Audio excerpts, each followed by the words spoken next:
Some other little basic features down here at the bottom. I have polls enabled in mine, and you could choose to use that. It takes a little bit of getting used to. When you click on it, it'll, you can add a question or whatever. Just follow it. It's not that hard to figure out. Don't forget to post it, but then don't forget to close the poll. Otherwise, the kids can't see what you're doing. When you need to look at the participants and who's here, you just click on that button. It'll start showing it, and then you can make it longer so you can see more students. Again, everyone is listed alphabetically whenever anyone's in the classroom.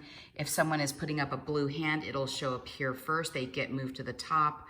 You can start to mute people up here if you need to, because you need to do that. You'll never be able to turn off someone's camera, but in a quick whatever, if you have to remove them, you can in their picture, because there's the little 3 dots, and you can just click the remove button and it will take them right out of Zoom. They can come back in. I have allowed that to happen.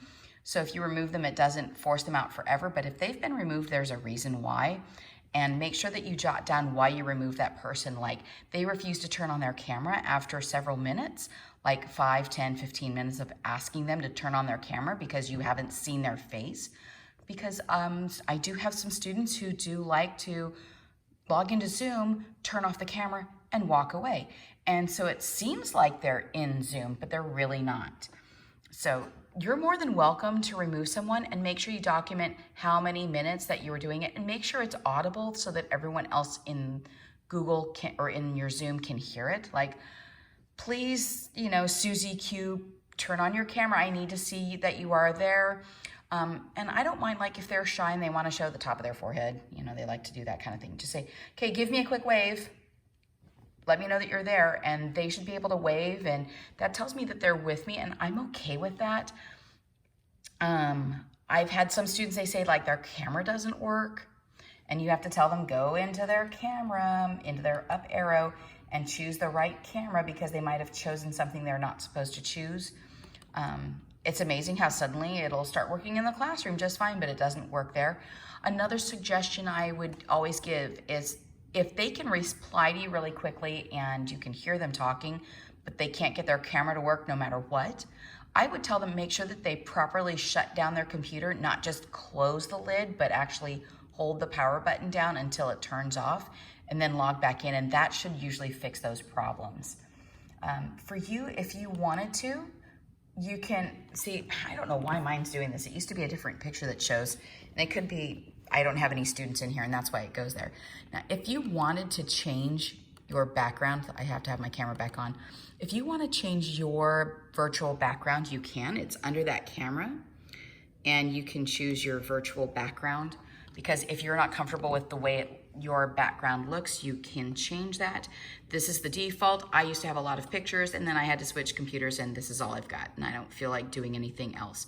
So right now mine is selected to none, but you could have grass put behind you, and there you are. The pros and cons.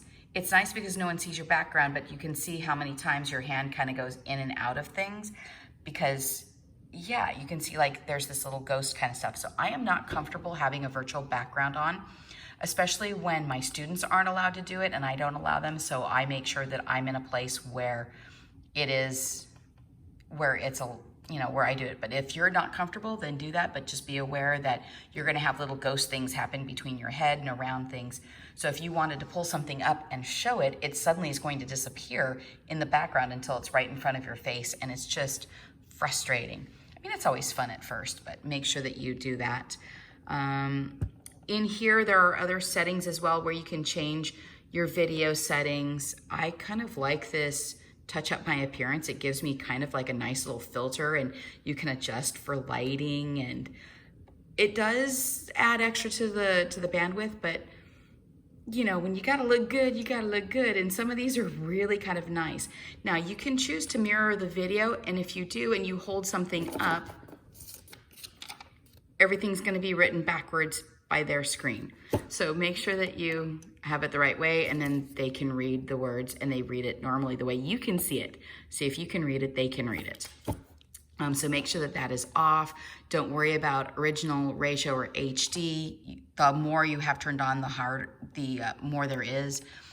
audio. If you end up putting in some speakers and a microphone, you'll be able to do that. I happen to have, let's see if I can move this and you can see, I happen to have earbuds that have a microphone. I also have a headphone upstairs. That's what I used to use. But I use these little things when I'm making video recordings like I'm doing right now, or at least on my computer.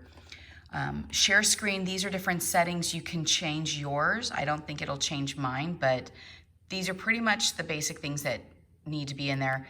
Chatting, again, keep the settings just as they are. Background and filters, it is what it is. If you want to add more for your own, you click the plus sign and you can add an image or a video. Make sure that your image is in a rectangular format, not square. If it's rectangular, like a PowerPoint presentation picture or something like that, you'll have a great background. If it is square, it's going to look bizarre. I used to take pictures of different things and it was like, oh, there's the Prodigy monster and you can't really see him because his belly's right behind me. Recording, I do have it enabled because you can see it down there. I never record. I hope that's really clear. Never record. Profile, you can change your profile. Don't worry about anything else. That's pretty much everything. Same thing when it comes to your speakers, your microphone. Make sure it's the one that's connected for your computer, or you click same as system. If you use a headphone, make sure that your headphone speaker is chosen as well as the microphone because it does, it changes. Otherwise, I think everything should be pretty much standard when it comes to Zooming.